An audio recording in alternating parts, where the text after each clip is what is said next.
time to come and join us today and be a part of something sweet, the nectarian discussion of Krishna Katha. Before I start, I would like to offer my obeisances to my spiritual master and to my Shiksha Guru and to the Vaishnavas in the Parampara before us. So without their blessings, nothing is possible. So I seek the blessings of my Guru Maharaj, His Grace Vaisheshika Prabhu, and I seek to apply the knowledge I have acquired from His Grace Srivas Pandit Prabhu. And I wish to speak for the pleasure of Srila Prabhupada, because I have chosen to speak about one of his books. And I pray that this effort pleases him and it may serve the Vaishnavas in some small amount. Every endeavor carries a little bit of fault. I request the tolerance and patience of the Vaishnavas who have assembled here. Please correct me if I'm wrong, guide me if I have lost my way, and let us together appreciate the beauty of Srila Prabhupada. We always start all auspicious work by seeking the blessings of Guru Parampara and the Vaishnavas. So we will start with the Mangala Charan Prayers. After that, we will do Jai Radha Madhava. So, Om Ajnanatimirandasya Jnananjana Shalakaya Chakshurunmilitam Yena Tasmai Shri Guruve Namaha.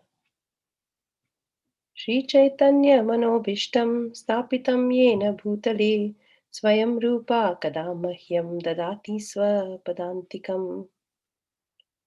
Vandehaham Shri Guru Shri Yuta Padakamalam Shri Gurum Vaishnavamscha Shri Rupam Sagrajatam Sahagana Raghunatanvitam Tam Sajivam Sadvaitam Savadutam Parijana Sahitam Krishna Chaitanya Devam Shri Radha Krishna Padan Sahagana Ladita Shri Vishakhanvitamscha.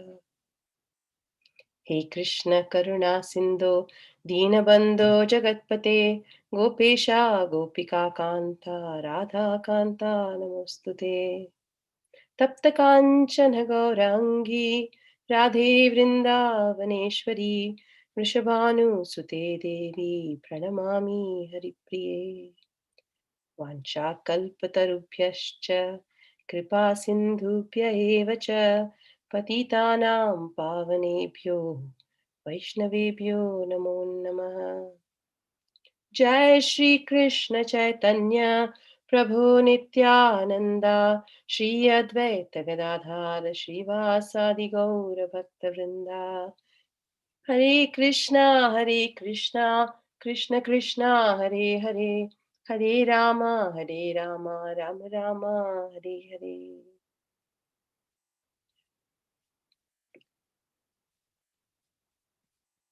We will go to the Jai Radha Madhava prayers. There.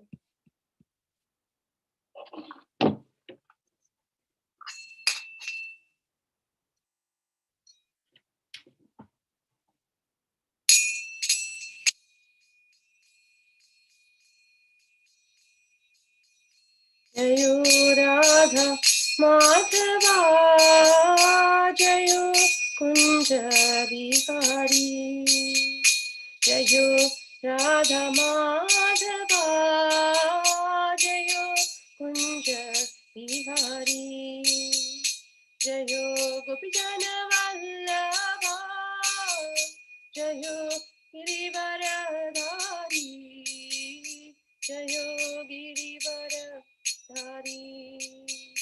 Jayo Radha Madhava Jayo Kunja Bihari Yashodanandana Rajajana Ranjana Yashodanandana Rajajana Ranjana Yamuna Tiravana Chari Yamuna Tiravana Chari Jayo Radha Madhava Jayo Kunja Bihari Jayo Radha Madhava Jayo Kunja Bihari Jayo Gopijana Vallabha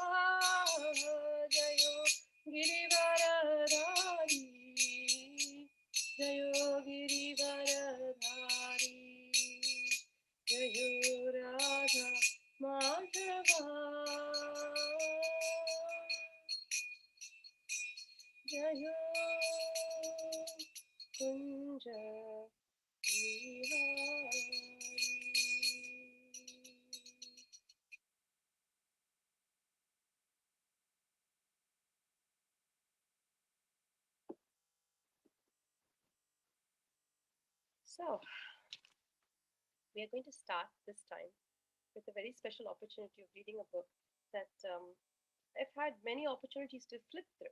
And we do because Prabhupada has written so many books, some big, some small.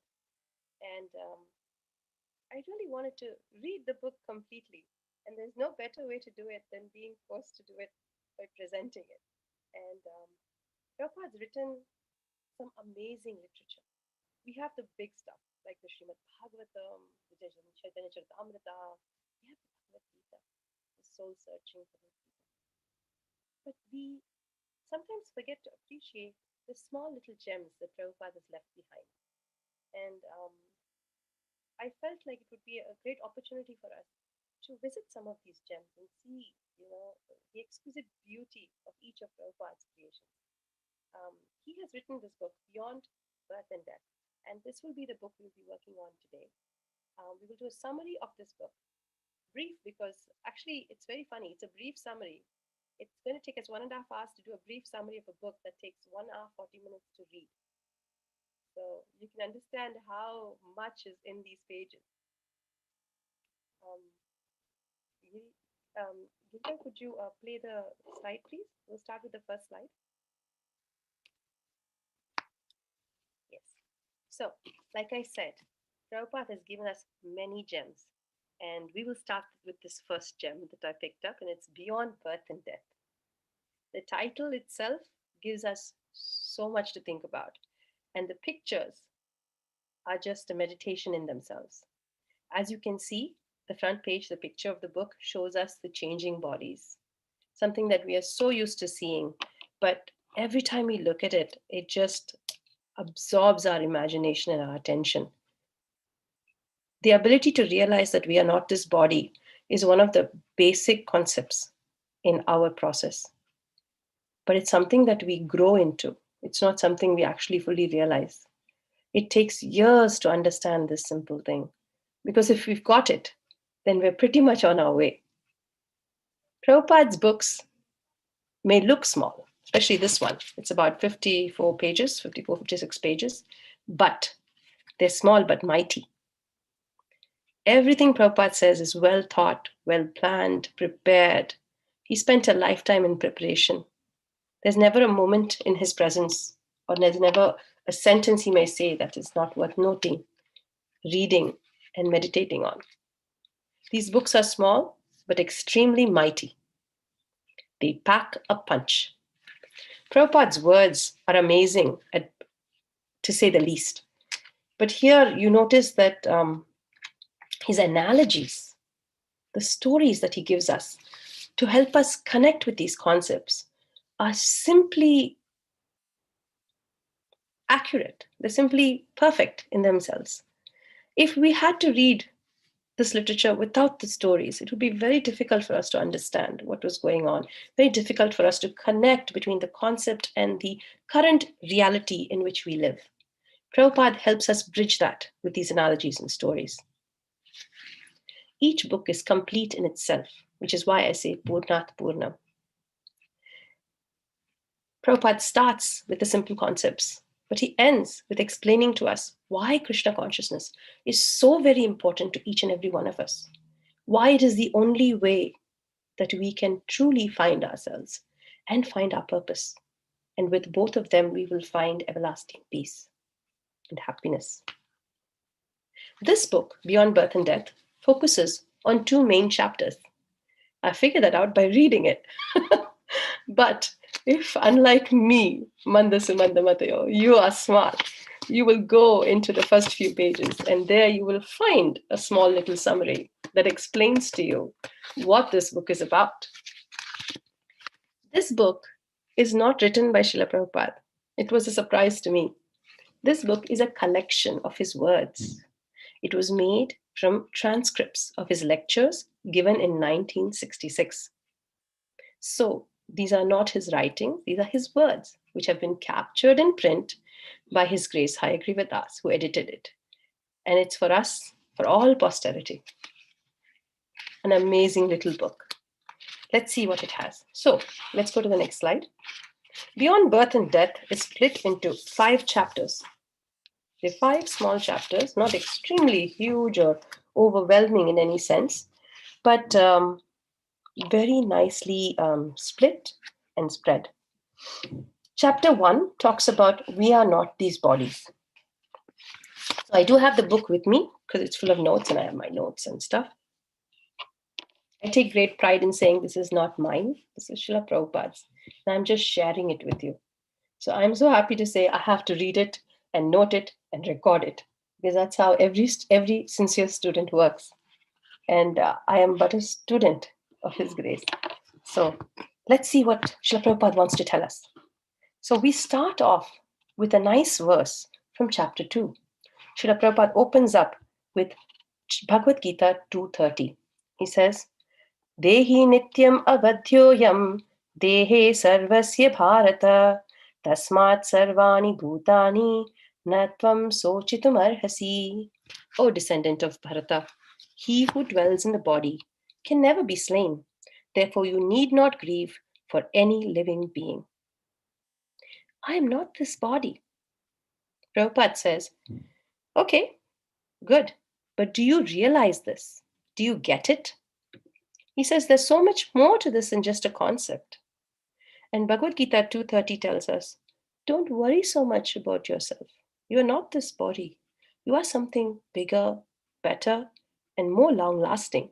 So you don't have that much to worry about. But he says, like a man in delirium, a person who's got a fever, he's kind of not sure what he's doing, right? He's not sure where he is, what's going on with him. His awareness, his perception, his reality is altered by his state. And so are we. He says, we are not just this body. If we think we are this body, then our concept of happiness is connected to what we can and cannot experience within this limited piece of machinery that we've been given. Our idea of happiness is connected to the body, and like a person in a delirium, we are also connecting it to a false sense of reality. Some philosophers say that is true, so best thing is to disconnect. If a tax collector is charging you a lot of money for the house that you so happen to own, one option is to destroy the house, burn it, break it, destroy it. But do you think that's a great idea? Do you think that by destroying it, we're benefiting? Well, it's a concept. It can stop the tax collector. But Prabhupada says there's so much more to this body. There's so much more to it than just you being a body. There is a symptom in this body, a symptom of something more, the soul. And he says the symptom of the soul can be found. The soul, unfortunately, cannot be seen, but you can be aware of it. And you can be aware of it by the energy of the soul. The energy of the soul is found in the consciousness that pervades this whole body. Buddhists say there is no such thing. It's just pieces of matter put together in perfect combinations, permutations. And because of that, the sudden life arises. Prabhupada says, no, that's not true. We cannot bring things to life. He stresses this fact by talking about 2 analogies. One is the analogy of a dead man. He says when a man is dead, he still has all the combinations and permutations of elements and items inside him. Why can you not just bring him back to life then? If nothing is missing, then why can he not become alive again? But we have till date never been able to make a dead man come alive. And it's because that which moved him, that which was the energy inside him has left. The consciousness is not there in that body. Just like a machine, if it breaks down, you can replace it with parts. If we treat our human body like a machine, our human body like a machine and think that, if somebody's dead, we can just put something back in him and revive him, then we are losing our sense of understanding. The consciousness cannot be caught, put back, and fixed. You can't fix a body that dies. And to understand that is very important. He says, because we cannot see the soul, just because we cannot see it doesn't mean it's not there. We cannot see germs. We cannot see little, things anything that comes under the microscope, we cannot see it. We have been attacked by COVID. We cannot see it. We catch a flu. We don't know where we got it from. We cannot see it. But its presence is felt in the disease it brings. And even though we cannot see it with our eyes, a microscope can help us see it. In the same way, Prabhupada says, we can perceive the presence of the soul by the symptoms of the soul and the effects it has on the body. Prabhupada goes to Bhagavad-Gita 2:14. He starts to talk about perception.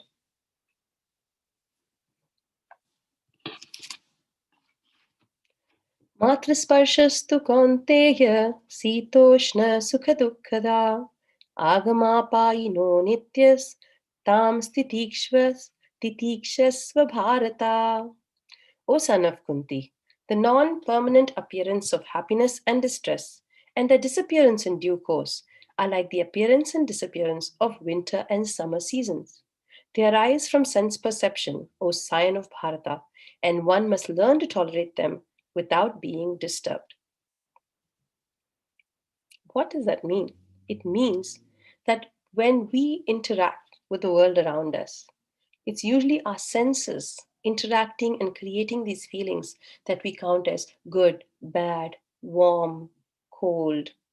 All these dualities are generated only through sense perception. It's our senses that are playing the games with us. So he says, like a car, our body is a machine. And if we can recognize that these senses are all parts of that car that are enabling us to drive it, we should never forget that we are the driver of the car, we are the master of this body. If we can maintain that distinction and remember that we, the soul, are the driver of this body, we will not get confused by this pull and push of senses.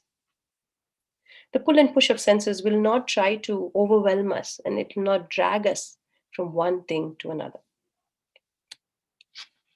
Prabhupada gives us the analogy of water. I think we're on the previous one. Prabhupada gives us the analogy of water, where he says, in summer, when it's really hot, then we like water. We put our feet in it, we enjoy being in cold water, take a dip in the pool. It's really enjoyable. The same water come winter, we avoid. We don't want to be caught in a cold winter rain. We don't want to put our feet in the pool. It's really pretty cold and not a pleasant experience. But Prabhupada says, it's not the fault of the water. The water is the same. It is how you experience it. It's how you perceive it that affects you. And in the same way, everything around us that is affecting us is because of how we perceive it. It's our senses. So because of these senses, we end up in a situation where we recognize only what we can gather with the senses. And our senses, if we don't have any control over them, will be defining what we see, what we eat, what we do, what we hear, instead of the other way around, where we use the senses to see what we need to see, hear what we want to hear, taste what we need to taste, and do what we have to do. So, why do we want to seek pleasure? These senses are dragging us left and right, seeking pleasure. Oh, that ice cream. Let's go taste it. Oh, that sound, that music sounds really good. Let's go hear it. And Prabhupada gives this example in his book. He says, so why? Why are we seeking this pleasure? Why do we want all this pleasure for ourselves? And in this, he's explaining, we are seeking happiness. Why are we seeking happiness? Because we are part of the Supreme Whole. And the Supreme Whole is eternally happy. And being a part and parcel of the Supreme Whole, it's a part of our nature to be similar. We will have all of his qualities. Therefore, we also like to be happy. We are by nature Sat, Chit, and Ananda filled. And Prabhupada keeps coming back to this as we go through this whole thing, whole book. He brings us back to this concept that because we are Sat, Chit, Ananda, we seek Sat, Chit, and Ananda. Pleasure seeking is a natural state for us because we are eternally happy. We want to be eternally happy. It is our constitutional position, says Srila Prabhupada.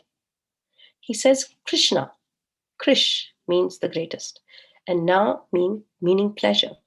Krishna is the greatest pleasure, and he is the epitome of pleasure. And because we are like a drop of water from the ocean of Krishna, we are just a drop, we still have all the qualities of the Lord. And that is why we have a natural hankering for these things. Eternity, knowledge, and bliss, he says. How do we find out how to get these three things? Prabhupada says very nicely, the information on how to attain the soul's desire is given in the Bhagavad-Gita. The Bhagavad-Gita is our guidebook. It's the book that tells the soul its goal. If you do not know where you're going, any road can take you there, says Vaisheshika Maharaj. And that's very, very true. And now we know where we want to go. The soul would like to experience Sat, Chit, and Ananda. And because we want to experience that, we need to find a way. The Bhagavad Gita is the way, it's the roadmap. It tells us why we want all this and how we can get it. So let's see. Let's go to the next slide.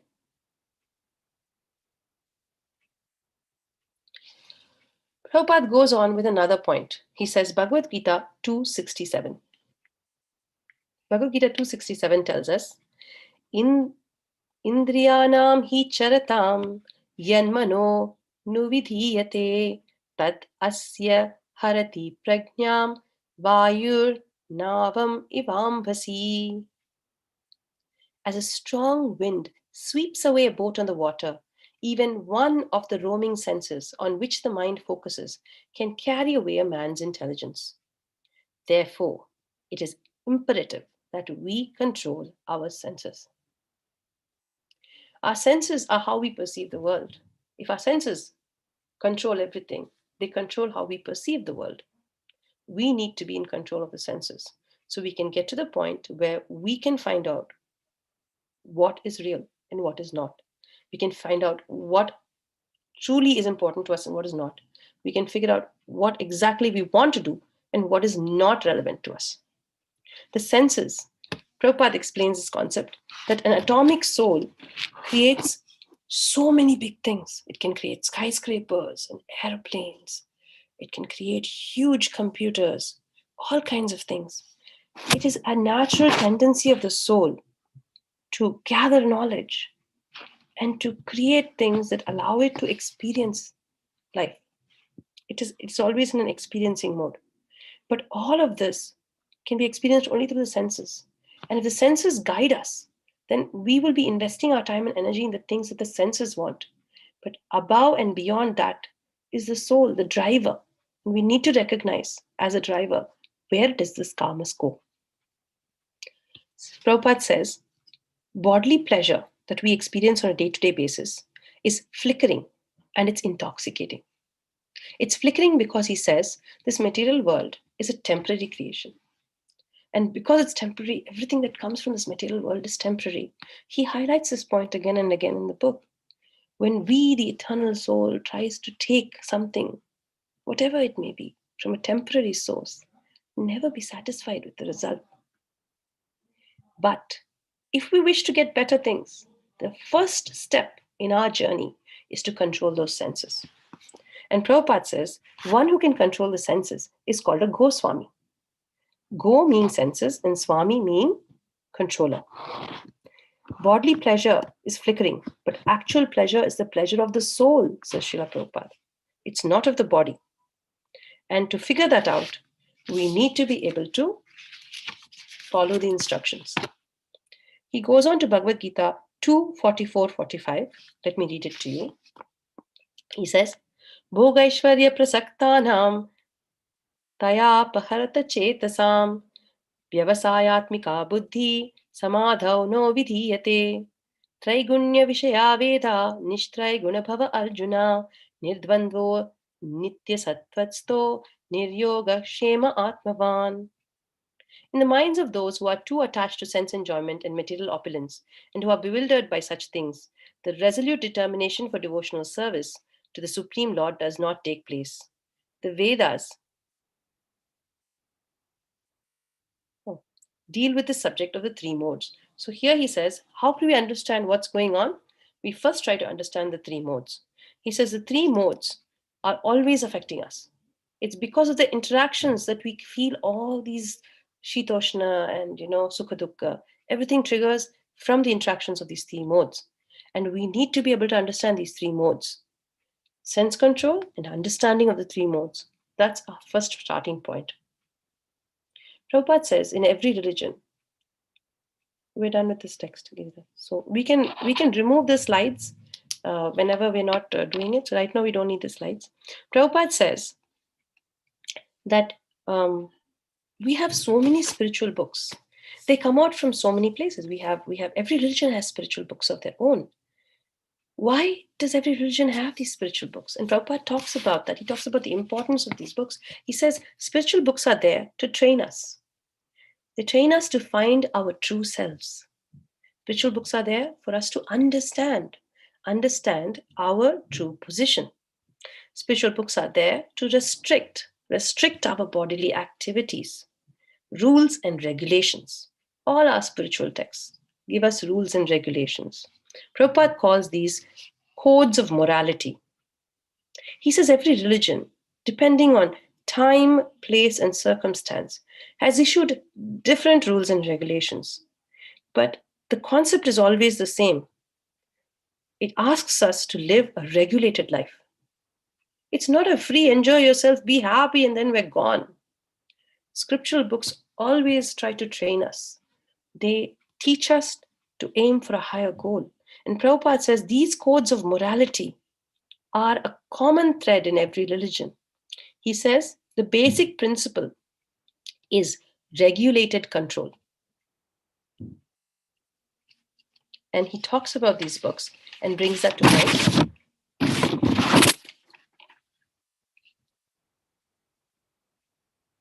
He says we are always going to have these dualities: heat and cold, happiness, distress. But you must rise above it.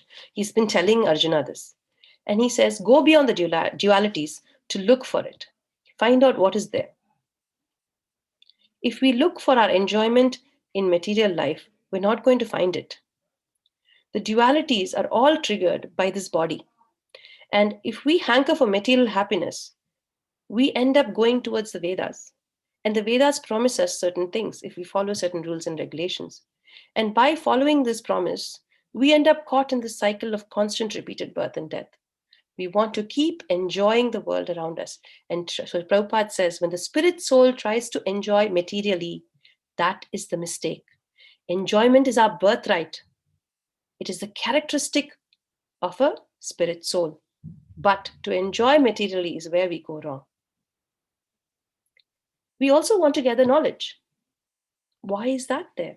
Prabhupada says, somebody's becoming a chemist, a physicist, a politician, artist, whatever. We are all trying to gather this knowledge and be good at it.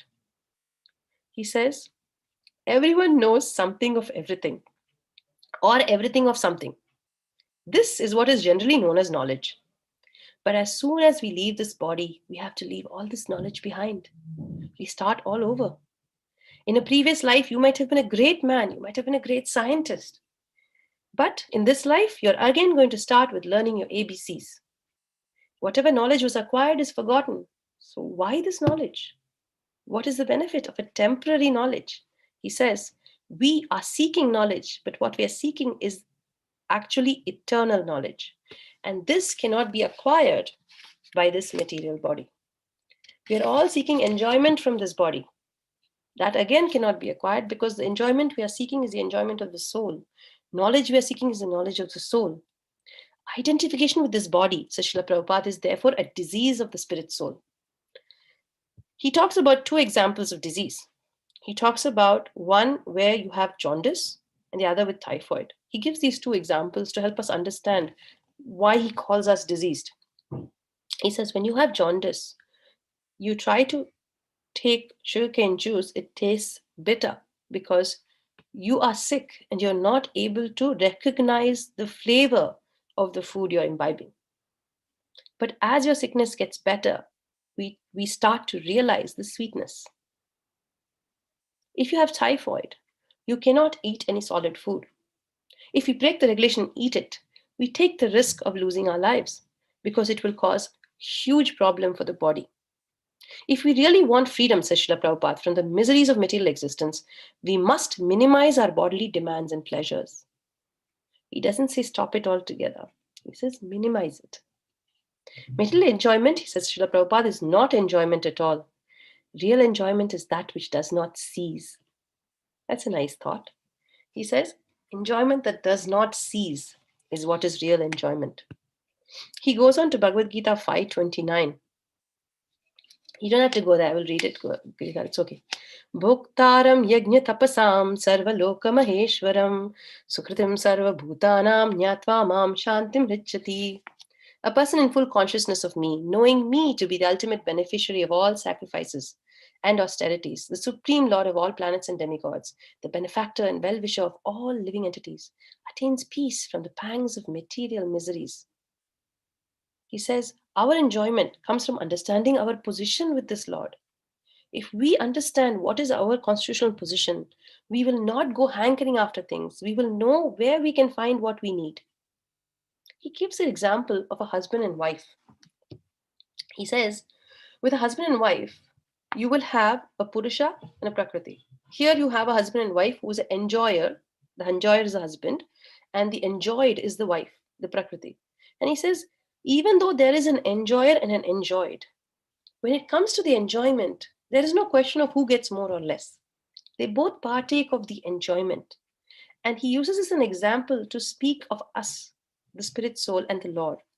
And he says, when actual enjoyment is there, there is no distinction, husband, wife, who is enjoying more, who's enjoying less.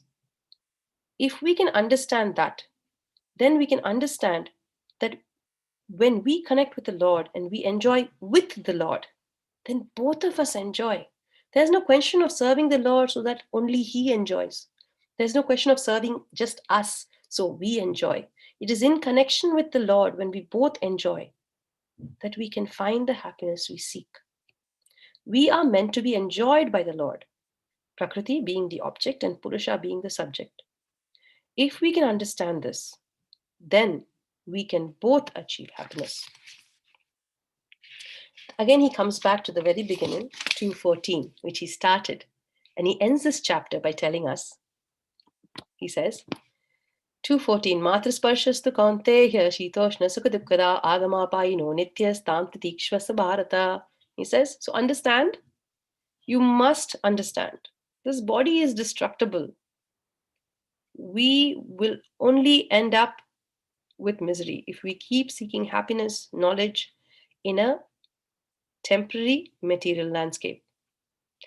If we can recognize our propensity as a soul for Sat, Chit, and Ananda, then we will understand that we need to establish ourselves on a pure spiritual platform. We need to control our senses, understand the effect of the three modes, and attain this pure spiritual platform. And how, says Srila Prabhupada? How? By the gift of Sri Lord Chaitanya's mercy through the chanting of the Hare Krishna mantra. Hare Krishna, Krishna Krishna, Hare Hare, Hare Rama, Ram Rama, Hare Hare. This facilitates this process. The method of doing this is called Bhakti Yoga or Mantra Yoga, and it is employed by the highest transcendentalists. How do they employ it? Where do they go? And what are they up to? Are the subject matters of the following chapters. And in this way, Prabhupada ends chapter 1. We have 4 more to go.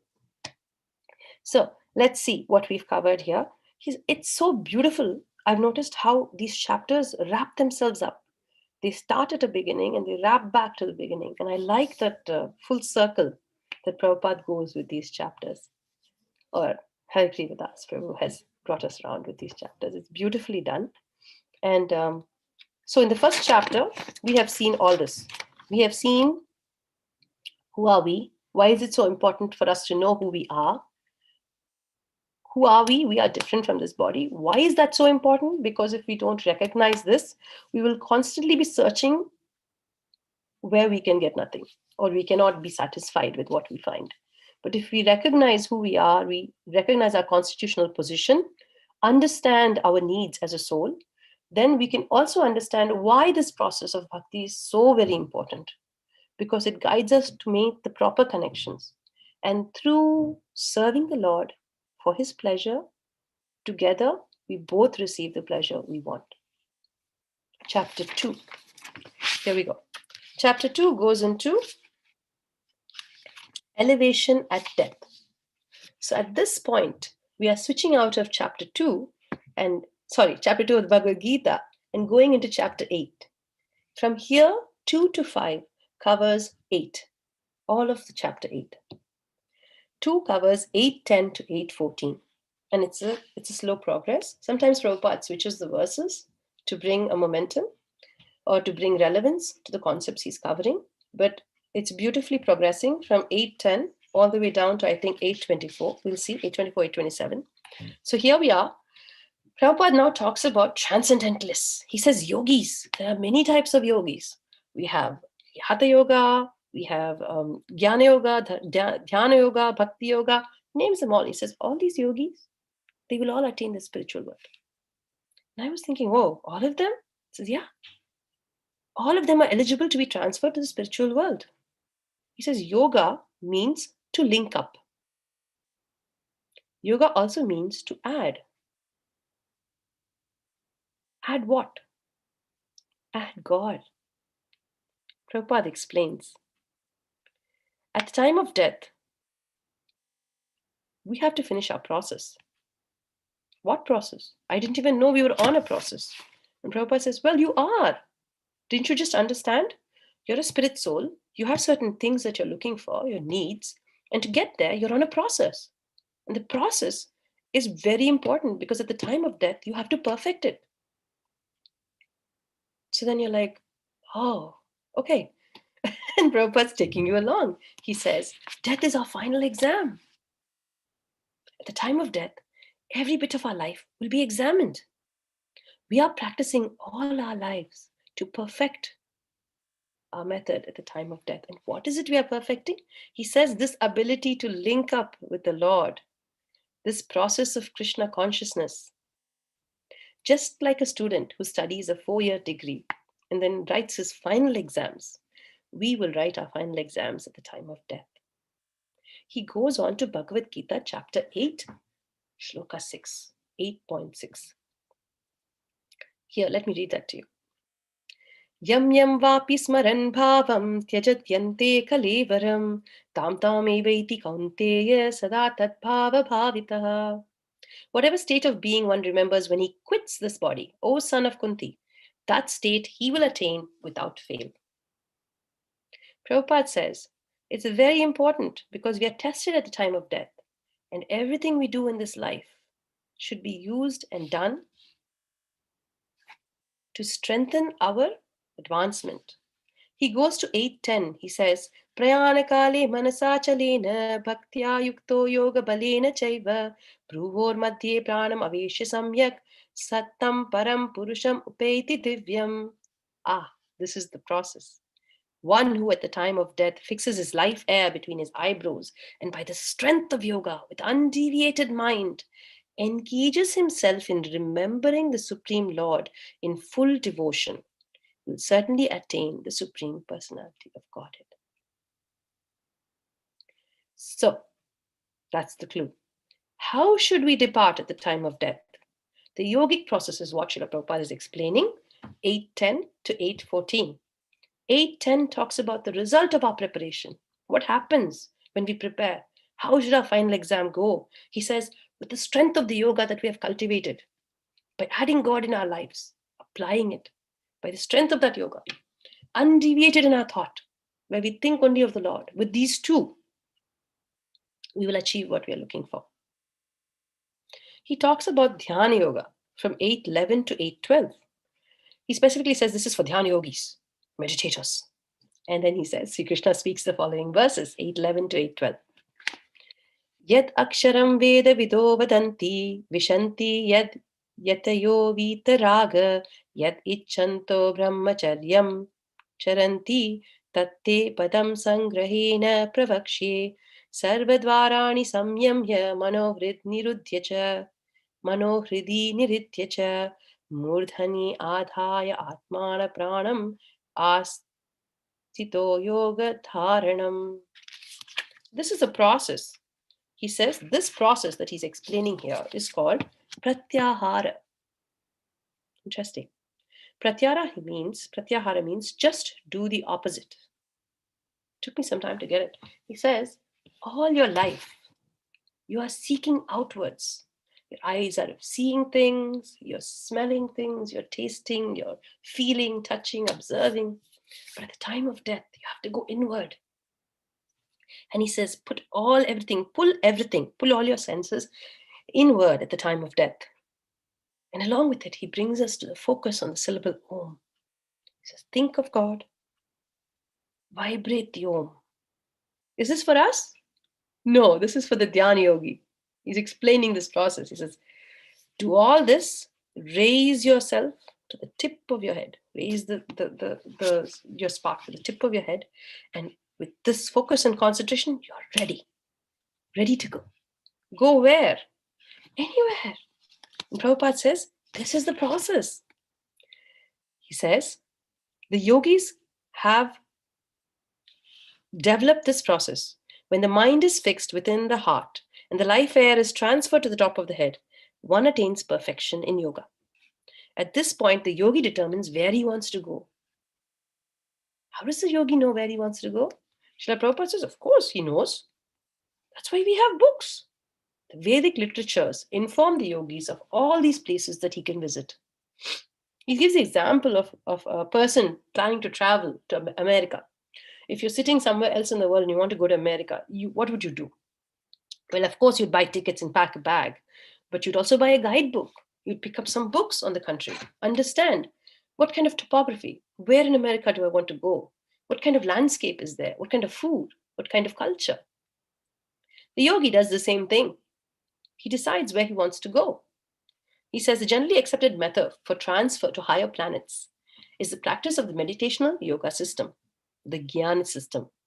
The Bhakti Yoga system doesn't follow any of this. The Bhakti Yoga system is not for transference to any material planet. He says, why would you want to go to another material planet? He talks a lot about it as we move along. He says, if one tries to enter the higher planets by mechanical means, we will only achieve instant death. It's like, how can you be so sure? And Prabhupada says, the body cannot stand the radical changes in the atmosphere. If one attempts to go to higher planets, it has to be by the means of the yoga system. Because in the yoga system, you can get a body that is suitable to that place. He's talking about space travel. He says, traveling space by spacecraft, mechanical means, is cumbersome. It's impractical. And it's limited only to this material world. He says, why would you want to travel like that? You have this body that has such limited capabilities. And it's so easily destroyed by changes in weather and conditions around you. To want to carry this body wherever you go is such a burden. The body is not an asset. It's a burden when you want to travel. And he says, this mechanical means, even if you use it, you're limited to traveling only within this material world. And anywhere in this material world, we already know there's birth, old age, disease, and death. And he says, if you have all these four, why go? Because eventually, you're going to have to suffer them. So Prabhupada explains, attaining the higher planets, the material higher planets, isn't possible with this body, but you can do it with the yoga system. Yoga allows you to change your body. He explains with a nice concept here. He talks about how the limitations of the body he's talking. He says, it's not possible for us to live in the sea. We go in there in the watery atmosphere. Just as much as we can't, the aquatics cannot live on land. We understand that even on this one planet, when we have a particular type of body, we are forced to live in a particular type of place. So imagine this particular type of body, if we try to take it to other places, how are we expecting to succeed? On higher planets, bodies live much longer than Earth. The Vedas describe that those who live on higher planets live for up to 10,000, 20,000 years. Despite such a long lifespan, says Srila Prabhupada, death awaits everyone. So how do we escape this problem? He says, he goes to Bhagavad-Gita 2:20 and he says, "Na jayate mriyate va kadachin nayam bhutva bhavitva na bhuya ajo nityam shashvatoyam purano na hanyate hanyamane sharire." For the soul there's neither birth nor death. He has not come into being, does not come into being, will not come into being. He is unborn, eternal, ever existing and primeval. He is not slain when the body is slain. You've forgotten something, says Srila Prabhupada. You're not this body. You're a spirit soul. We are a spirit soul, and as such, we are eternal. Why then are we subjecting ourselves again and again to this birth and death? We should consider other things.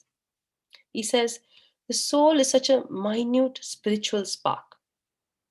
The perfection of yoga lies in transferring this spiritual spark to the top of your head, and having attained it, go to a place where we don't want to come back. He says, once you have attained this ability to transfer yourself, he talks about how we have visas and customs. When we travel to any country, we have to go through customs and visa. And he says this applies even for the yogi. Just like everywhere on earth, every country has its visas and customs. Wherever the yogi goes, no matter how curious he is to go to see the moon or higher planets, wherever he goes, he will find that on material planets, one can similarly see the principles of birth, old age, disease, and death operating at all times. At the point of death, by pronouncing the Omkar, he will be able to center, and by centering his mind on Vishnu, the yogi attains this ability to travel. Bhagavad-Gita 8:14 is where Srila Prabhupada goes next. Remember, we're going through the chapter 8 verses. He says 8:14, "For one who always remembers me without deviation, I am easy to obtain, O son of Pritha, because of his constant engagement in devotional service." He says, if you try to be satisfied with these temporary happinesses that we are offering, then you're never going to be very intelligent, because an intelligent person understands that these fourfold miseries are like a fever we must avoid. We shouldn't even try to go to a place where these miseries exist. Okay, so the impersonalist, he tries to travel. Prabhupada says there's a little problem with the impersonalists. And you're like, why? What's the problem now? They're traveling, right? They're going to the spiritual world. What's wrong with that? He says, well, the impersonalist has a small little problem. He's going to be like a man sitting in an empty room. What does Prabhupada want to explain by that? He says, well, an impersonalist doesn't want to interact. What's the use? Okay, so here's the slide. Let's cover that. Oh, what's the use? The conundrum of the inevitable. That's what we were talking about. When we say, what's the use? All four problems follow us wherever we go. Why would we go anywhere where these problems exist? And again, Prabhupada explains the purpose of yoga is to keep your mind on Vishnu. Just by thinking of him, you will be able to attain. But we're talking about this challenge, the plight of the impersonalist. An impersonalist wants to enter the spiritual world, but he merges into the Brahman. He goes into the spiritual sky. It's not a bad thing to go into the spiritual sky. He gets full knowledge there. He says they get full knowledge, but they get no bliss. For every traveler, in the end, what is the goal? Every person needs and wants association. Without association, we cannot stay. The Lord was one.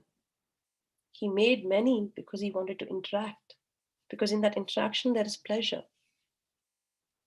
A yogi who goes into this Brahma Jyoti, he doesn't, when we say he merges into the Brahma Jyoti, Prabhupada explains that he gets an impersonal form and he gets to absorb all this knowledge, but he doesn't become the Jyoti itself. He's still individual. He stays as a spark in that effulgence. He can stay for a long, long time.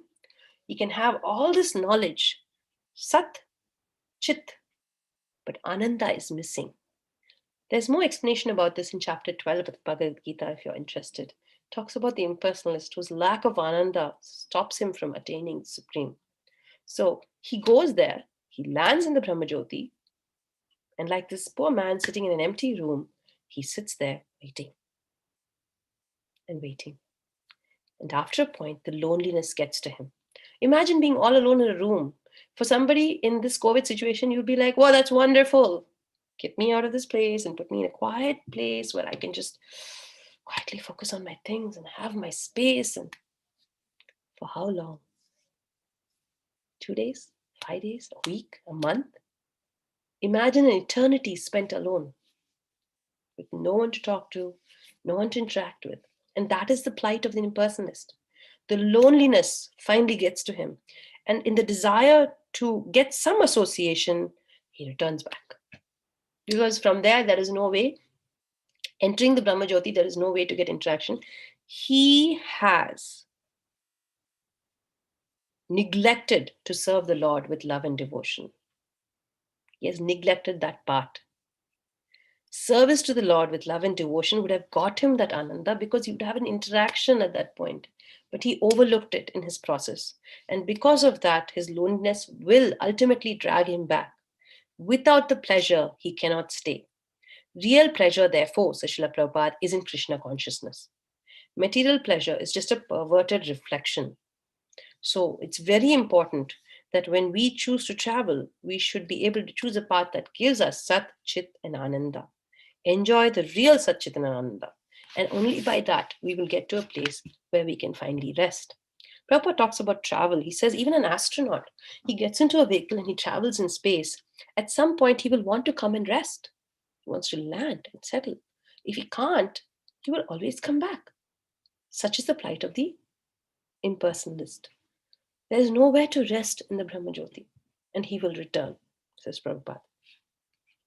Prabhupada goes to Bhagavad-Gita 5:29.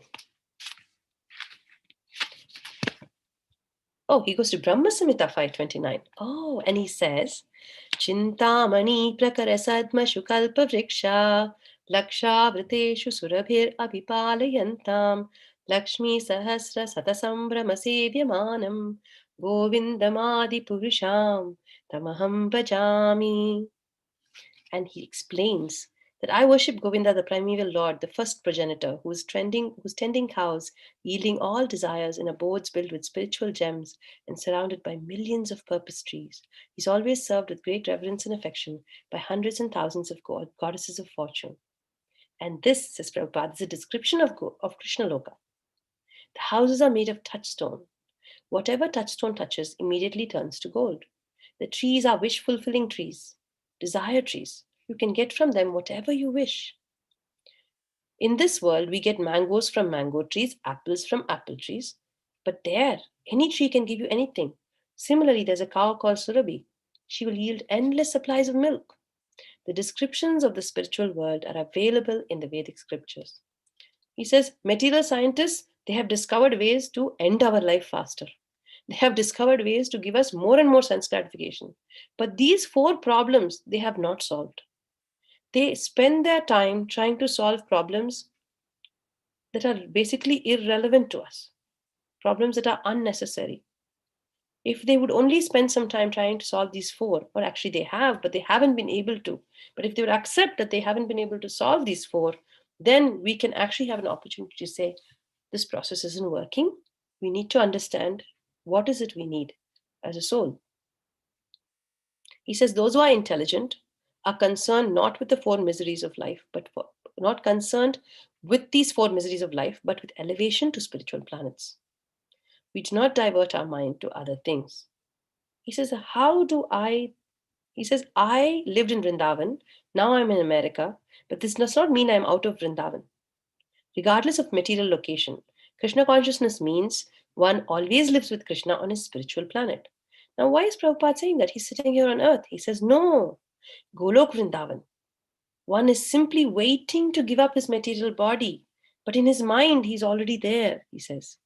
Continuously remembering, smaranti nityasa. For one who is continuously remembering Krishna, the Lord becomes sulabha, easily purchased. For him, there is no waiting because he's already connecting with the Lord all the time. And for someone like that, he's just waiting to exit. So he says, what is the problem? Lord himself is so easily purchased by this bhakti yoga. Why should we try any other process? All we have to do is chant Hare Krishna 24 hours daily.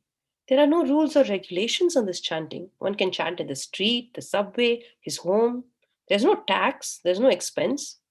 Why not take it? Says Srila Prabhupada. Chapter 3. Liberation from the material planets. So we've seen who we are, what we are, where we want to go. We've seen how the yogis do it. And we've seen the problem with the yogis. And we understand that where the yogis want to go, we don't want to go. But Srila Prabhupada says, let's discuss this in detail. He goes to liberation from the material planets. This covers Bhagavad-Gita 8:15 to 8:16, basically 2 verses. And in this, he talks about how difficult it is for someone to understand the Lord. The Lord, with all his amazing qualities, he has so many wonderful, opulences. It's very difficult for us with our limited capacity and capability to try to understand him. He says, Prabhupada says, we are limited. We cannot even measure the extent of our material space, the space that we call outside. Even that we're not able to measure. So how do we seek to measure and understand something that is infinite? Unless one worships the lotus feet of Krishna, he has to descend to the material platform, says Srila Prabhupada. You have to worship the lotus feet. Because by doing that, we're able to attain our goal. He says, don't try to understand the Lord, become submissive. Hear from an authorized source with submissiveness. Hear what? Hear about the Supreme. You will not understand it all, but you try. Submissiveness, says Srila Prabhupada, is very attractive to Krishna. He says Krishna appreciates this attitude of submissive hearing. The Ajita, the unconquerable, can be conquered with submissive, loving affection. Prabhupada goes on to talk about submissive hearing. He says, person who is submissive is like Arjuna listening in the Bhagavad-Gita from his bona fide spiritual master. Hearing, it is necessary not just to hear, but also to apply that hearing in daily practice. He says, applying this knowledge in daily life. The devotee then prays, my Lord, you are unconquerable. By this process, by hearing, you are conquered. So, Ajita, I have conquered you by hearing about you. Knowledge can be acquired in 2 ways, says Srila Prabhupada. One way is the up-down, and the other way is the down-up. So the up-down comes, and the down-up goes this way. And Srila Prabhupada says, down-up is the ascending process, where man tries to, with his ability, he tries to slowly, in his process of elimination and understanding, attain a point at which he understands God. The second way is up-down, which is a descending process in which information is transferred from the top source all the way down to us at the lowest rung of the ladder. So Prabhupada says these are 2 ways of acquiring knowledge. By the ascending process, one is elevated by knowledge. He himself acquires. He says, I don't care for authorities or books. I'll learn about God on my own way.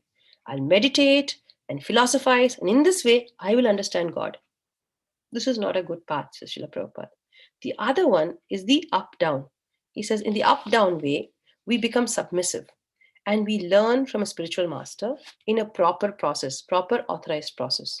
This is the right way to acquire this knowledge. Krishna says to meditate on him without deviation from the path of devotional service in submission. Worshipping him that way, he says, I become easily available. This is the process for Krishna consciousness. If one works for Krishna 24 hours a day, Krishna cannot forget him. By becoming submissive, he attracts the attention of the Lord. Srila Bhakti Siddhanta Saraswati Goswami Maharaj, his guru, says, do not try to go to the temple and stand there and expect God to see you. Serve Lord in such a way that he is obliged to you by your love and service. That's a nice thought. He says, you're not there, so God will be your order carrier. He comes down to see you because you have arrived. But rather, he's obliged to you because you are serving him with love and devotion. The proper process of approaching Krishna is taught to us by Chaitanya Mahaprabhu and Rupa Goswami. He says, you should approach him with this verse.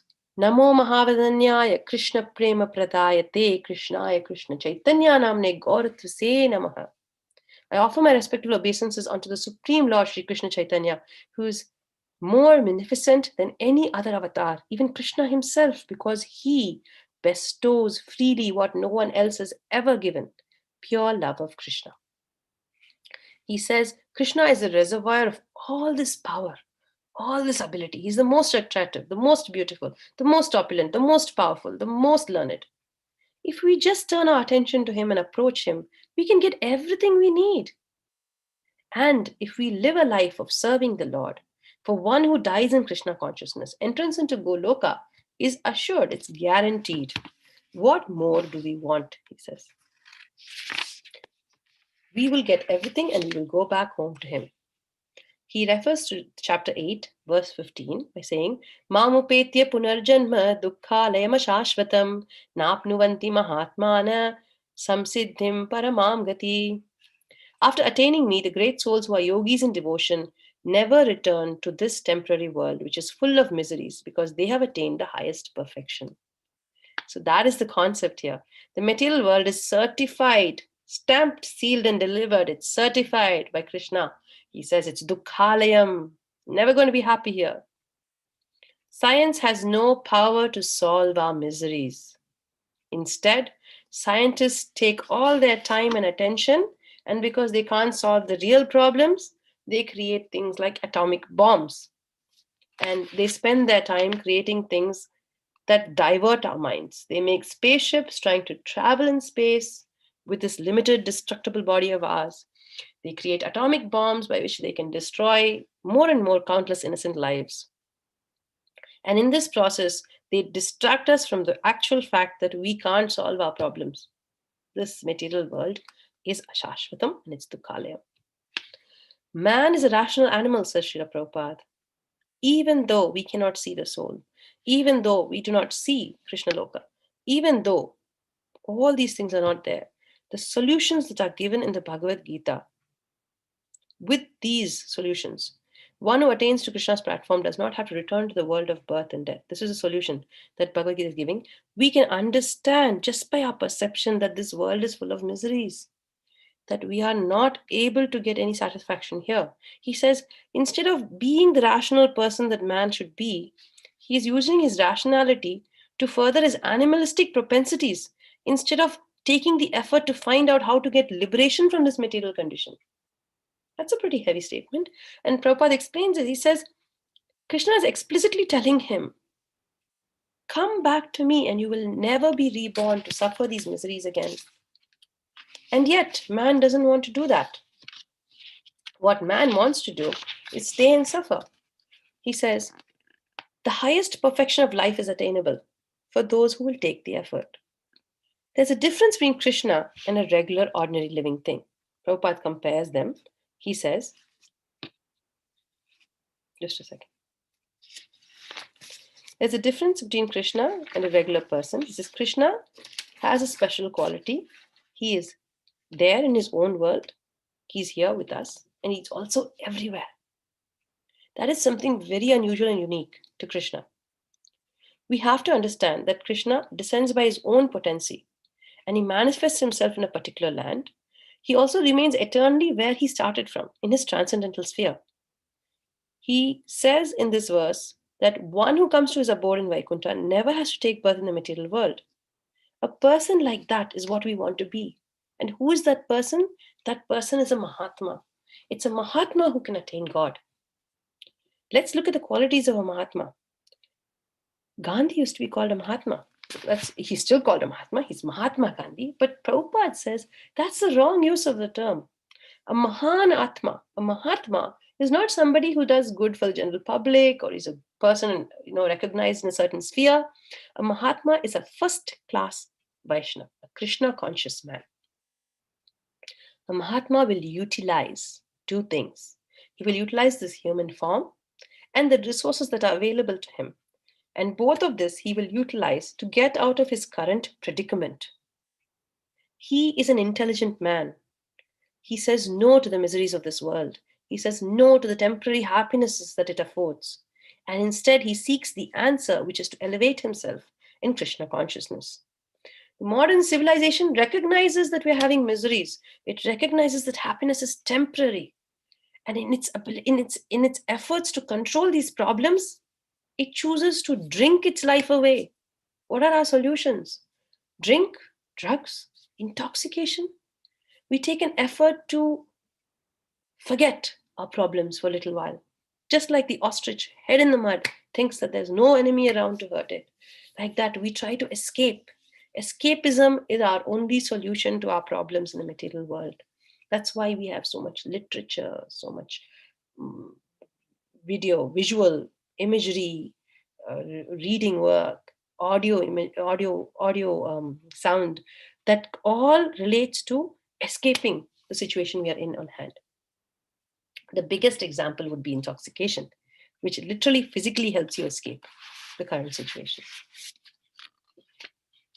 Prabhupada says, he goes on because this is a continuous series of lectures that have been strung together very beautifully. Prabhupada keeps continuing on the stream of chapter 8.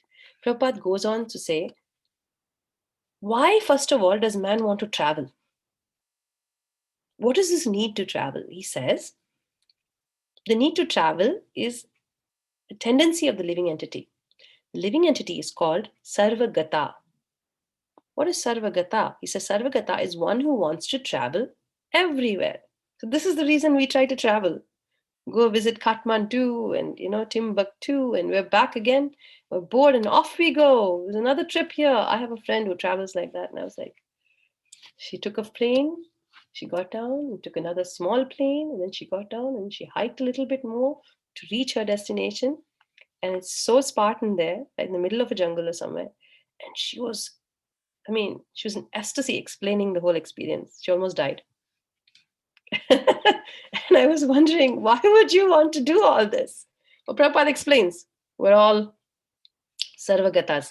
There's a deep desire for us to travel. Travel is part of the nature of the living entity. The desire to go to the moon is not a new thing. The yogis are also interested in traveling to higher planets. But in the Bhagavad-Gita, Krishna explains to us in 8:16, now he goes to verse 16, he says, none of this will help. Abrahma bhuvana loke punar avartano arjuna mamupetyatu kaunteya punar janmana vidyate. We should not think that from highest planet in the material world down to the lowest, all are places of misery with repeated birth and death take place. But one who attains my abode, O son of Kunti, never takes birth again. Sometimes I think Krishna is such a good marketing person. He's selling his concept so very nicely. And we're sitting here wondering, maybe next time. Yeah, maybe next time. It's like, come on, this is the best place. I'm giving you the best deal, the deal of a lifetime. Come on, just take it. You don't even have to come back anymore. It's a one-way ticket to a paradise. I'm like, yeah, but sounds expensive. Like, I've given it to you at the greatest discount ever. You're sitting in Kali. I can't discount it anymore. Just chant. I'm like, yeah, but 16 rounds. That's how we are.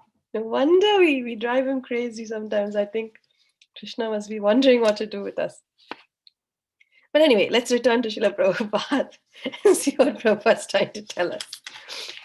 So here we are, almost at the end of chapter 3. Oh, we have very little time left, so let me wrap it all up.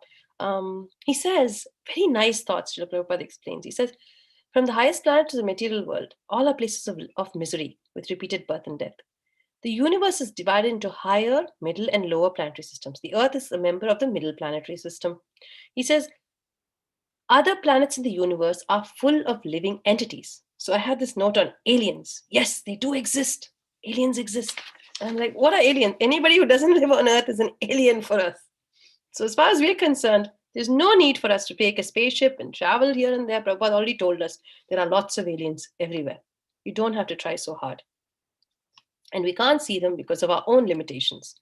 He says, we should not think that here on Earth there are living entities, but all other planets are vacant. From experience, we can see that there is no place on Earth that is vacant. Isn't that wonderful?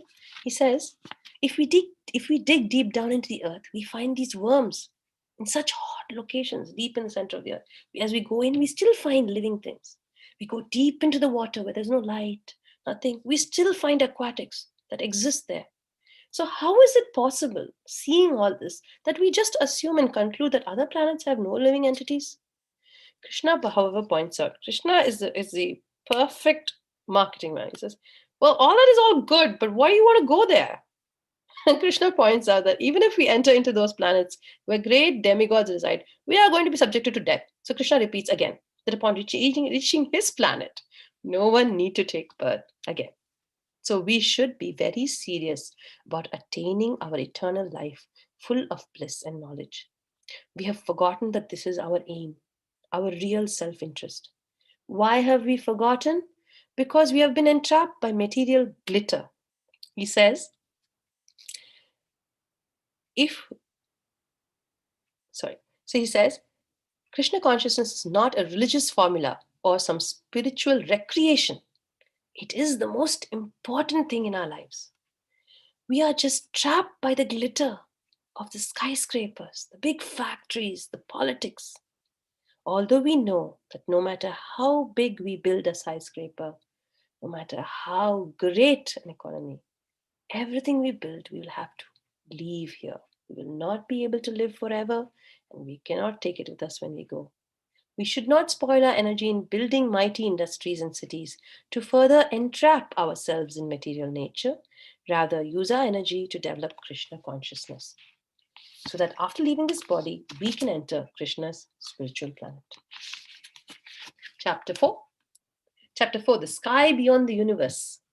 So the 4 and 5 are shorter, but we're almost out of time, so let me wrap it up.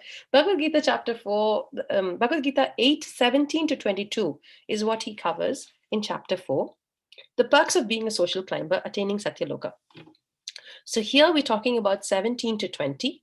I know you all know the verses. I'm just going to read through the English so that we know where we are. Yogis, so the point Srila Prabhupada is trying to say is, okay, we all know that wherever we go, these 4 are following us, right? These miseries. Why do the yogis still want to go to all these upper? They bring their life fair to the center. They're all focused and they go. Why? Why would you go anywhere material? Why do they still do it? Prabhupada says, yogis still have the tendency to enjoy the facilities of material life. On higher planets, it's possible to live for incredibly long lifetimes. And that is what he's explaining in 8:17 to 8:20. He says, by human calculation, 1,000 ages taken together form the duration of Brahma's one day. And such is the duration of his night. So by human calculation, that means that one yuga, which covers 4,320,000 years, multiplied by 1,000 will give us the 12 hours of Brahma's day, and the same amount added again will be 12 hours of Brahma's night. So life on those planets is really, really long. People would like that kind of long life. At the end of the day of Brahma, all the lower planets get flooded. And in this water of devastation, all beings are annihilated. And Brahma sleeps through the night. And in the morning, the water of devastation, it drains away. And Brahma again starts to recreate all the life that was there. So over this process, again and again, there is always destruction and creation in the material world. It's a constant flow. He says, we cannot calculate the extent of the material universe. There are millions of such universes. There are also planets that are eternal and beings in them that are eternal. We have 2 different things we're looking at, he says. We have experience of 2 natures. And he explains this by quoting Bhagavad-Gita 8:20. He says, yet there is another unmanifest nature which is eternal and is transcendental to this manifested and unmanifested nature. Yet there is another unmanifest nature which is eternal and is transcendental to this manifested and unmanifested matter. It is supreme and is never annihilated. When all in this world is annihilated, that part remains. So he's explaining this by saying material nature versus spiritual nature. He's starting to explain. Spirit is what animates matter, and we can perceive this. But our perception is so limited He says, when we want to know who is our father, it is only by asking our mother that we can figure this out. This is before the DNA stuff, so please. This is Prabhupada speaking in 1966. So according to that, he's perfectly right. He says the only way we can tell is by asking our mother. And same way, because our perception is so limited, we should choose to take the strength of hearing from the Bhagavad-Gita. He compares material and spiritual natures. It's a beautiful comparison. He first walked us through why yogis want to do this, because there's such a difference in time. It gives you so much extra time to live and for them to attain whatever yogic siddhis or whatever they want. So that's why they travel. And then he talks about how it's so difficult for us to understand. There is another nature, there are two. But for us to understand, it's so difficult. So let's just take what the Gita says. And Prabhupada compares, he says, manifest and unmanifest, there are two. The material is manifest, the spiritual natures are usually unmanifest. The material is temporary and the spiritual is eternal. The material has a beginning and an end, and the spiritual does not. So, this he explains with the concept of a cloud in the sky. He says a cloud may pass over the sky and appear to cover a great portion of it, but actually, the cloud is just a small speck covering an insignificant part of the whole sky. And because we are so small, it appears as if the whole sky is covered. Similarly, the whole material universe is like a small, insignificant cloud in the vast spiritual sky. The material universe is encased by Mahatattva. As a cloud has a beginning and an end, material nature also has a beginning and end. And in this way, he's comparing a cloud to material nature. He also says that any material phenomenon will have 6 stages of transformation. There's no such thing in the spiritual world. But in the material world, there is. And what are these 6 stages of transformation? He says, every phenomenon will come into being, grow, exist for some time, create some byproducts, it will dwindle, and then it will vanish. These 6 transformations always happen to any material phenomenon. He says the spiritual world is the original thing. The material world is just a reflection, a shadow, an imitation of the original world. He compares it to a mannequin that we see in a shop window. If you have a girl mannequin in a shop window, it looks like a person's actually right there, but it's just a mannequin. It's nowhere the original. It's just a copy, and not even a perfect copy. It's just a partial copy. And in that sense, he says, the material world is just a reflection, a shadow. It is not the real thing, and we need to understand this. Reality means existence that cannot be vanquished, says Srila Prabhupada. Reality means existence that cannot be vanquished. Real pleasure is Krishna. Real pleasure is Krishna, and the real aim of life is to attain that spiritual world. Human life was meant to understand this reality and to be transferred into it. Prabhupada talks about the light in the spiritual world. What is real light? He says. The spiritual world has real light, not electricity or fire. It's the light that comes from the Lord himself. It is self-illuminated. The nature of the material world is darkness, but the spiritual world is full of light. It doesn't need to be illuminated by fire or electricity. That abode of mine is not illuminated by the sun or the moon or fire or electricity. Those who reach it will never return. So he's talking about that spiritual world. And he does this comparison. And he says, he concludes by going back to this idea. There's a pre-conclusion when he hits chapter 8, 21st verse. He says, that which the Vedantis describe as unmanifest and infallible, that which is known as a supreme destination, that place from which having attained no one ever returns, that is my supreme abode. And Prabhupada says, this is a journey we are going to take, a great journey, the supreme journey. And we're not going to take it by spacecrafts. We are going to get there with a Sat, Chit and Ananda body that we have cultivated through Krishna consciousness. This body that we have now is just a false dress. We need to be able to change out, and we need to be able to catch that flight. Krishna is so kind. He comes. What does he do for us? He comes to call us. He gives us literatures and guidebooks. He sends bona fide representatives. He gives us all the support system so we can make that change. We can transfer that reality. If you go, you will not have any purpose or need for penances, austerities. None of this is of any use to the land we reach. But if you don't go, What is the use of your penances and austerities? They become totally useless, says Srila Prabhupada. So with Bhagavad-Gita 8:22, he says, take to bhakti, because that is the only process that can save us. And in this way, he's going through chapter 4. He says, he talks then about bhakti itself. He says, bhakti, the root of the word bhakti comes from the word bhaj, or service. So he says, bhakti is all about serving Krishna favorably. We cannot understand him, but we can accept what we can get and understand what pleases him. The Bhagavad Gita is our guide. It tells us how we can understand it. He says, by following the Bhagavad Gita, we can understand what pleases him, and then we can serve him for his pleasure. It comes back to the point of service for pleasure, whereby serving him, both the server and the one receiving the service are pleased. There are great Krishna conscious literatures available, says Srila Prabhupada. Please use them, but approach them with bhakti, he cautions. Prabhupada says, don't challenge these literatures. Do not speculate. Do not mentally concoct ideas.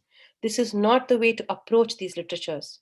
To utilize them for the attainment of bhakti, one should approach with a proper attitude, the attitude of bhakti. And with that way, we can use these literatures to get to where we want to go.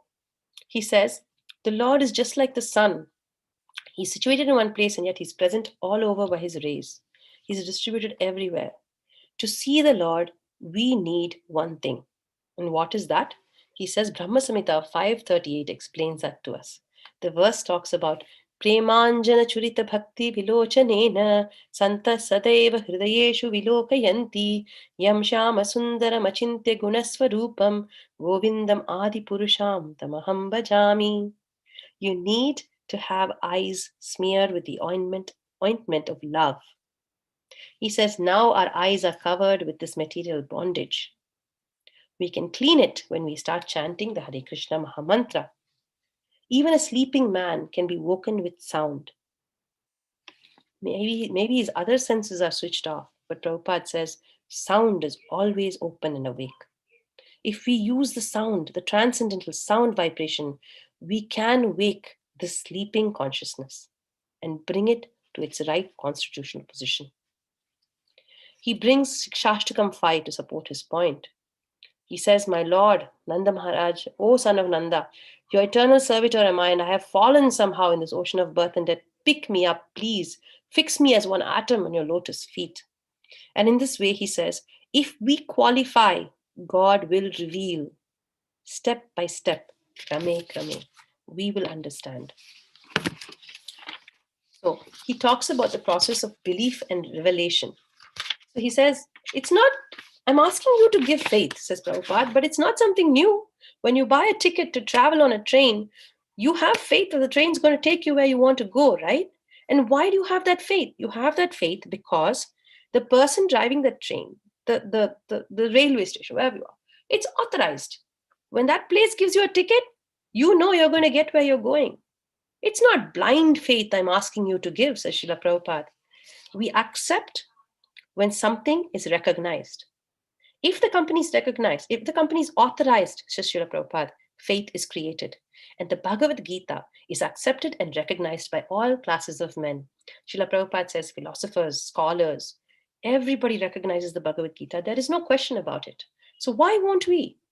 The Bhagavad-Gita tells us there's a spiritual world, there's a God, we can reach him. Who in their right mind wants to grow old and die? It is our right, our prerogative to want to get out of this situation.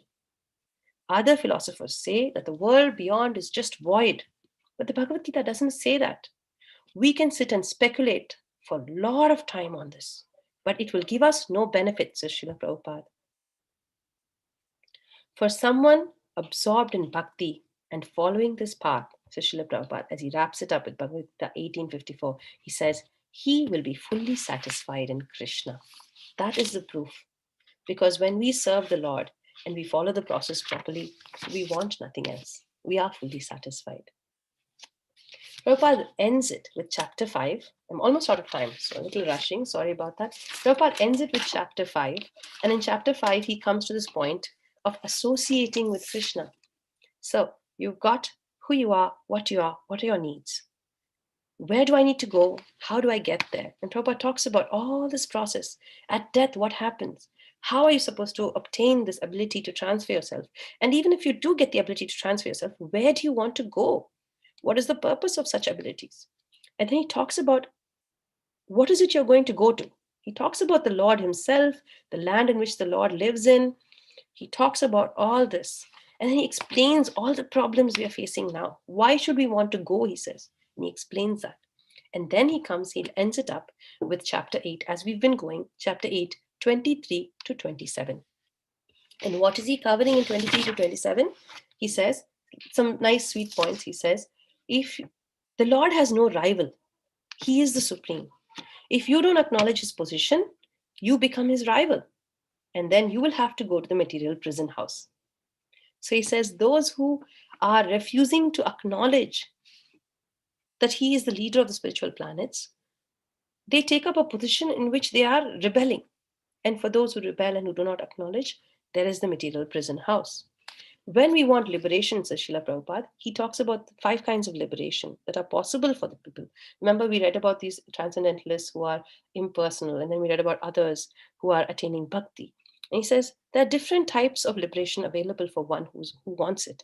But a Vaishnava will never accept the Sayujya Mukti, which is available, because Sayujya Mukti does not allow him to have a separate identity. By Sayujya, which is a form of liberation in which one merges into the impersonal existence called Brahman. The impersonalists want that. The yogi never wants it. The bhakti yogi always wants to serve. And to serve, he has to be different from the Lord.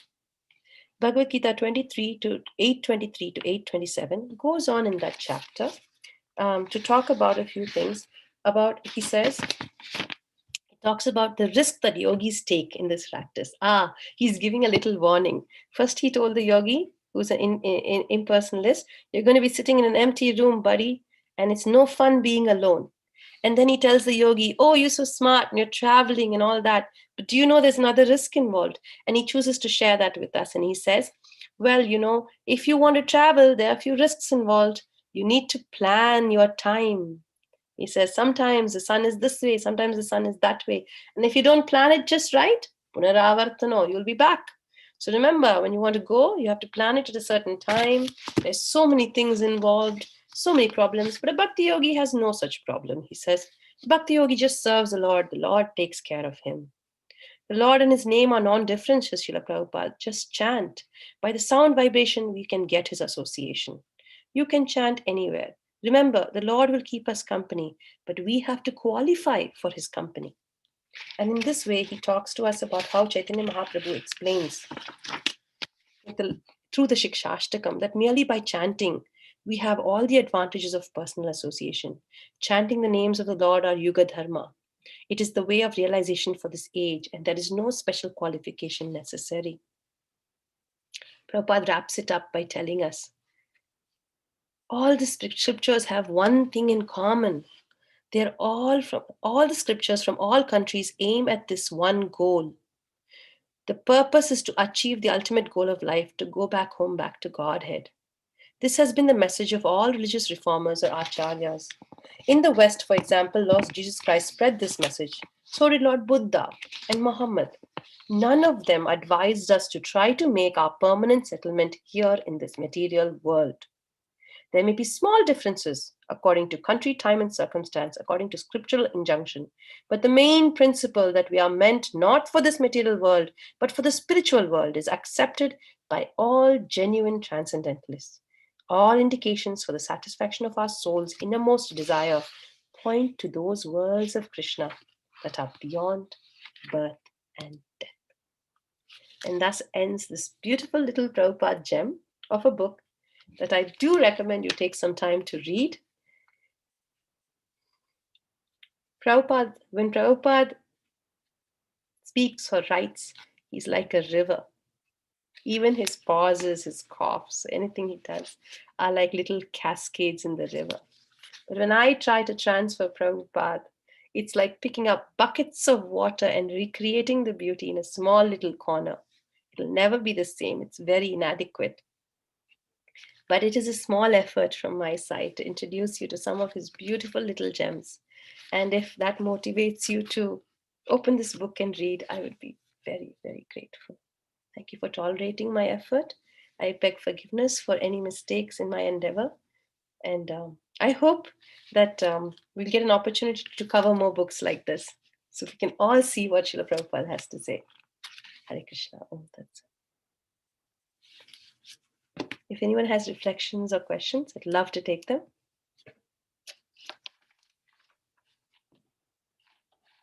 No? Hare Krishna Mataji, thank you so much for the session. It was really nicely put, Mataji. I can't imagine how you were able to manage everything, so much information so quickly.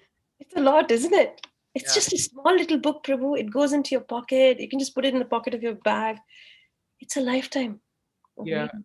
And traveling Sankirtan devotee Devrata Prabhu, he has told me that this is the best book. This has changed so many lives.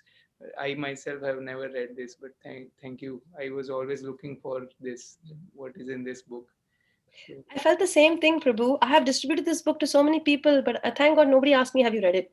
Because I'd be in big trouble. I've maybe flipped through it, but I've never read it. Now, two things I realized. We never talk about chapter 8 much. This book is all about chapter 8. I used to think, what is the purpose of chapter 8?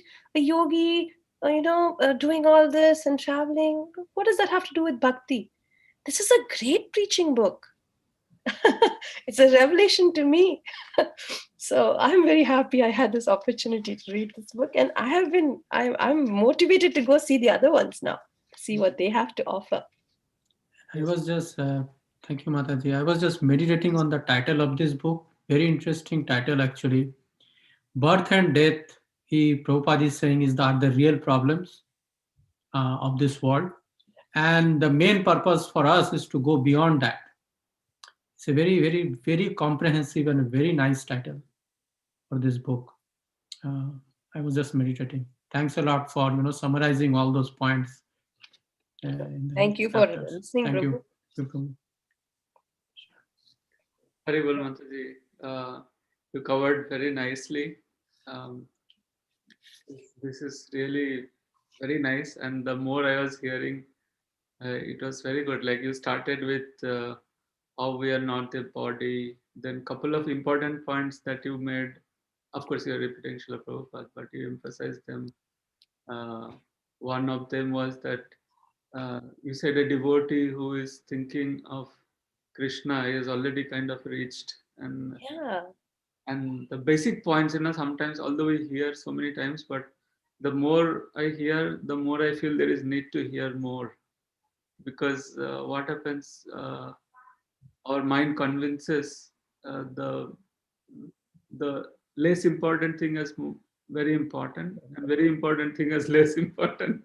So although sometimes it the other day, Radheshyam Prabhu in a youth club, he was giving an example that he met a very big businessman, means on I think airport or station, and he was flying back from somewhere. So Radheshyam Prabhu approached him with some book or something. So he said, "No, I don't have time. And what you are doing, you are wasting time. I'm just coming. My son is in America. My daughter is in London. So he has to. Where is my time? I have $1 billion business. I have to fly back constantly."